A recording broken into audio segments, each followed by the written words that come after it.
السلام علیکم سامعین اکرام، آپ سن رہے ہیں بولتے اور آگ۔ آج ہم آپ کی خدمت میں پیش کرنے جا رہے ہیں قاتلان حسین رضی اللہ تعالیٰ عنہ کا عبرتناک انجام۔ جس وقت حضرت حسین رضی اللہ تعالیٰ عنہ پیاس سے مجبور ہو کر دریائے فرات پر پہنچے اور پانی پینا چاہتے تھے کہ کم بخت حسین بن نمیر نے تیر مارا جو آپ کے دان مبارک پر لگا۔ اس وقت آپ کی زبان سے بے ساختہ بد دعا نکلی کہ یا اللہ، رسول اللہ صلی اللہ علیہ وآلہ وسلم کی بیٹی کے فرزند کے ساتھ جو کچھ کیا جا رہا ہے، میں اس کا شکوہ آپ ہی سے کرتا ہوں۔ یا اللہ، ان کو چن چن کر قتل کر ان کے ٹکڑے ٹکڑے فرما دے، ان میں سے کسی کو باقی نہ چھوڑ۔ اول تو ایسے مظلوم کی بد دعا، پھر سبط رسول صلی اللہ علیہ وآلہ وسلم، اس کی قبولیت میں کیا شبہ تھا۔ دعا قبول ہوئی اور آخرت سے پہلے دنیا میں ایک ایک کر کے بری طرح مارے گئے۔ امام زہری رحمۃ اللہ علیہ فرماتے ہیں کہ جو لوگ قتل حسین رضی اللہ تعالیٰ عنہ میں شریک تھے، ان میں سے ایک بھی ایسا نہیں بچا جس کو آخرت سے پہلے دنیا میں سزا نہ ملی ہو۔ کوئی قتل کیا گیا، کسی کا چہرہ سخت سیاہ ہو گیا یا مسخ ہو گیا، یا چند ہی روز میں ملک سلطنت چھن گئے، اور ظاہر ہے کہ یہ ان کے اعمال کی اصلی سزا نہیں بلکہ اس کا ایک نمونہ ہے جو لوگوں کی عبرت کے لیے دنیا میں دکھا دیا گیا۔ سبط ابن جوزی رحمۃ اللہ علیہ نے روایت کیا ہے کہ ایک بوڑھا آدمی حضرت حسین رضی اللہ تعالیٰ عنہ کے قتل میں شریک تھا۔ وہ دفعتاً نابینا ہو گیا۔ لوگوں نے سبب پوچھا، اس نے کہا کہ میں نے رسول اللہ صلی اللہ علیہ وآلہ وسلم کو خواب میں دیکھا کہ آستین چڑھائے ہوئے ہیں، ہاتھ میں تلوار ہے، اور آپ صلی اللہ علیہ وآلہ وسلم کے سامنے چمڑے کا وہ فرش ہے جس پر کسی کو قتل کیا جاتا ہے۔ اس پر قاتلان حسین رضی اللہ تعالیٰ عنہ میں سے 10 آدمیوں کی لاشیں ذبح کی ہوئی پڑی ہیں۔ اس کے بعد آپ صلی اللہ علیہ وآلہ وسلم نے مجھے ڈانٹا اور خون حسین رضی اللہ تعالیٰ عنہ کی ایک سلائی میری آنکھوں میں لگا دی۔ صبح اٹھا تو اندھا تھا۔ ابن جوزی رحمۃ اللہ علیہ نے نقل کیا ہے کہ جس شخص نے حضرت حسین رضی اللہ تعالیٰ عنہ کے سر مبارک کو اپنے گھوڑے کی گردن میں لٹکایا تھا، اس کے بعد اسے دیکھا گیا کہ اس کا منہ کالا تارکول کی طرح ہو گیا۔ لوگوں نے پوچھا، تم سارے عرب میں خوش رو آدمی تھے، تمہیں کیا ہوا؟ اس نے کہا، جس روز میں نے یہ سر گھوڑے کی گردن میں لٹکایا، جب ذرا سوتا ہوں تو 2 آدمی میرے بازو پکڑتے ہیں اور مجھے ایک دہکتی ہوئی آگ پر لے جاتے ہیں، اور اسی حالت میں چند روز کے اندر مر گیا۔ ابن جوزی نے ہی سادی سے نقل کیا ہے کہ انہوں نے ایک شخص کی دعوت کی، مجلس میں یہ ذکر چلا کہ حسین رضی اللہ تعالیٰ عنہ کے قتل میں جو بھی شریک ہوا اس کو دنیا میں بھی جلد سزا مل گئی۔ اس شخص نے کہا، بالکل غلط ہے، میں خود ان کے قتل میں شریک تھا، میرا کچھ بھی نہیں بگڑا۔ یہ شخص مجلس سے اٹھ کر گھر گیا۔ گھر جاتے ہی چراغ کی بتی درست کرتے ہوئے اس کے کپڑوں میں آگ لگ گئی اور وہیں جل بھن کر رہ گیا۔ صدی کہتے ہیں، میں نے خود دیکھا اس کو صبح کوئلہ ہو چکا تھا۔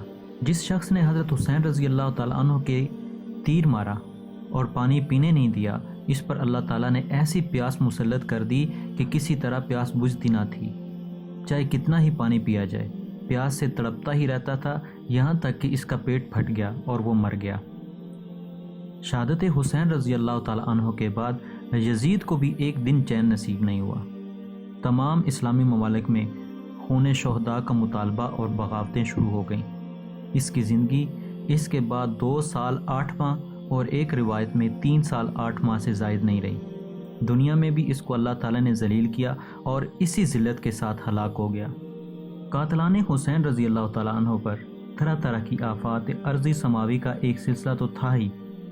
واقعہ شہادت سے 5 ہی سال بعد 66 ہجری میں مختار نے قاتلان حسین رضی اللہ تعالیٰ عنہ سے قصاص لینے کا ارادہ ظاہر کیا تو عام مسلمان اس کے ساتھ ہو گئے، اور تھوڑے ہی عرصے میں اس کو یہ قوت حاصل ہو گئی کہ کوفہ اور عراق پر اس کا تسلط ہو گیا۔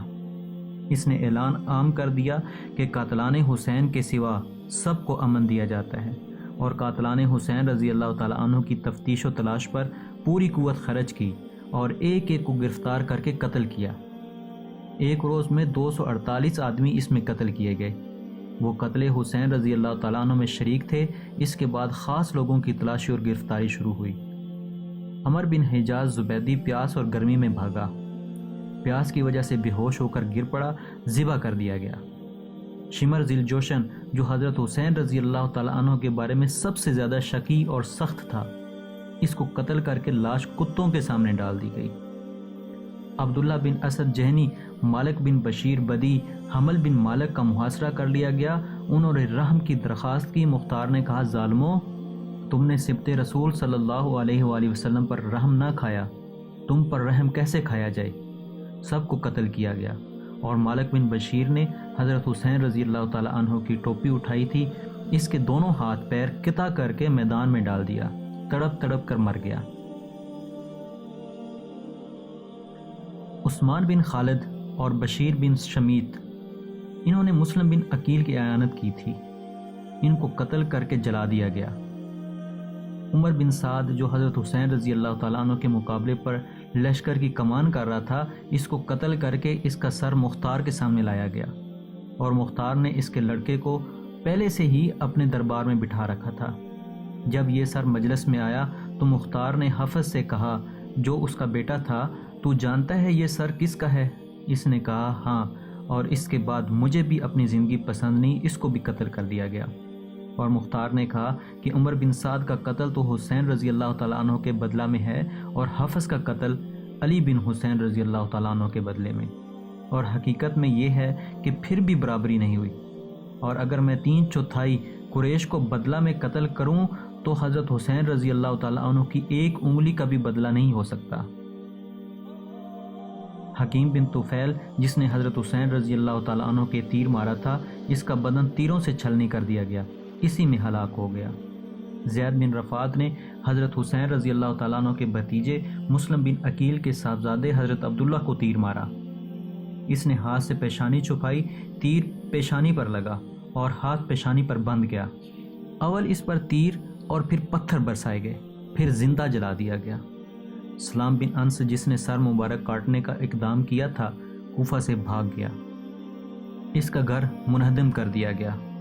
قاتلان حسین رضی اللہ تعالیٰ عنہ کا یہ عبرتناک انجام معلوم کر کے بے ساختہ یہ آیت زبان پر آتی ہے، کذالک العذاب والعذاب الآخرہ اکبر لو کانوا یعلمون۔ عذاب ایسا ہی ہوتا ہے، اور آخرت کا عذاب اس سے بڑا ہے، کاش وہ سمجھ لیتے۔ عبد المالک بن عمیر قریشی کا بیان ہے کہ میں نے کوفہ کے قصر عمارت حضرت حسین رضی اللہ تعالیٰ عنہ کا سر مبارک عبداللہ بن زیاد کے سامنے ایک ڈھال پر رکھا ہوا دیکھا۔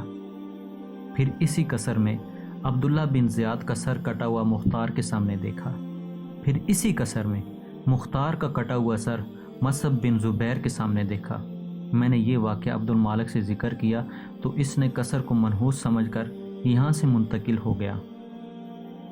حضرت ابو ہریرہ رضی اللہ تعالیٰ عنہ کو شاید اس فتنے کا علم ہو گیا تھا۔ وہ آخر عمر میں یہ دعا کیا کرتے تھے کہ یا اللہ، میں آپ سے پناہ مانگتا ہوں 60ویں سال اور 9 عمروں کی امارت سے۔ ہجرت کر کے 60ویں سال ہی جیسے 9 عمر کی خلافت کا قضیہ چلا اور یہ فتنہ پیش آیا۔ ان للہ و انا الیہ راجعون۔ آج تک کے لیے اتنا ہی، پھر آپ کی خدمت میں حاضر ہوں گے، تب تک کے لیے اللہ حافظ۔